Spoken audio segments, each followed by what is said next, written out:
الحمدللہ رب العالمین والصلاۃ والسلام علی سید الانبیاء والمرسلین اما بعد فاعوذ باللہ من الشیطان الرجیم بسم اللہ الرحمن الرحیم۔ محترم بزرگوں، دوستوں، نوجوان ساتھیوں، محترم بہنوں، پیارے بچوں، السلام علیکم ورحمۃ اللہ وبرکاتہ۔ آج کی ویڈیو میں امام شافعی رحمۃ اللہ تعالیٰ علیہ کہ جن کا وصال یکم رجب المرجب کو ہوا ان کا بیان کیا جائے گا۔ پیدائش ائمہ اربعہ میں تیسرے نمبر پر جس امام کا نام آتا ہے وہ امام شافعی رحمۃ اللہ تعالیٰ علیہ ہیں۔ آپ کی پیدائش فلسطین کے علاقے میں 150 ہجری میں ہوئی۔ آپ کا نام محمد بن ادریس، آپ کی کنیت ابو عبداللہ اور آپ کا لقب امام شافعی رحمۃ اللہ تعالیٰ علیہ ہے۔ اسی لقب سے آپ دنیا بھر میں جانے پہچانے جاتے ہیں۔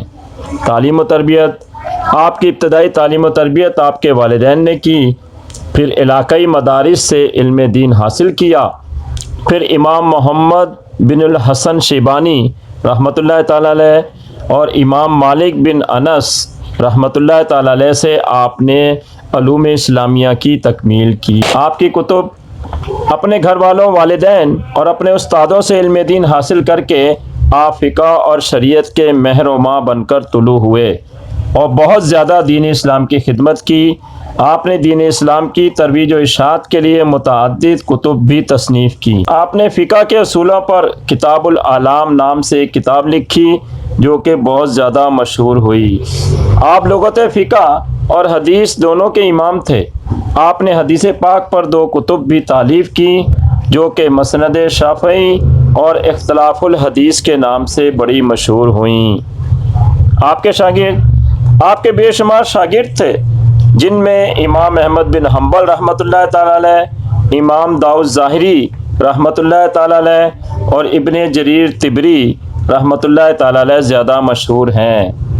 فقہ شافعی امام شافعی پہلے فقہ میں امام مالک رحمۃ اللہ تعالیٰ علیہ کے پیروکار تھے، مگر پھر آپ نے ان سے اختلاف کرتے ہوئے قرآن و حدیث کی روشنی میں فقہ شافعی جاری کیا جو کہ فقہ حنفی اور فقہ مالکی کے بین ہے۔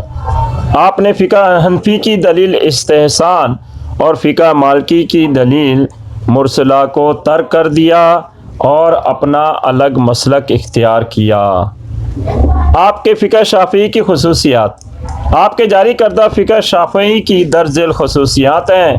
نمبر 1، مسلک شافعی حنفی اور مالکی مسلک کے بین ہے۔ نمبر 2، اس فقہ میں ہر اختلافی مسئلے میں امام شافعی کے 2 اقوال ملتے ہیں، ایک قول کو قدیم اور دوسرے کو جدید کہا جاتا ہے۔ نمبر 3، فقہ حنفی کی طرح فقہ شافعی کی کتب بھی بہت زیادہ ہیں۔ نمبر 4، فقہ شافعی میں استحسان اور مصالح مرسلہ کو بطور دلیل قبول نہیں کیا گیا۔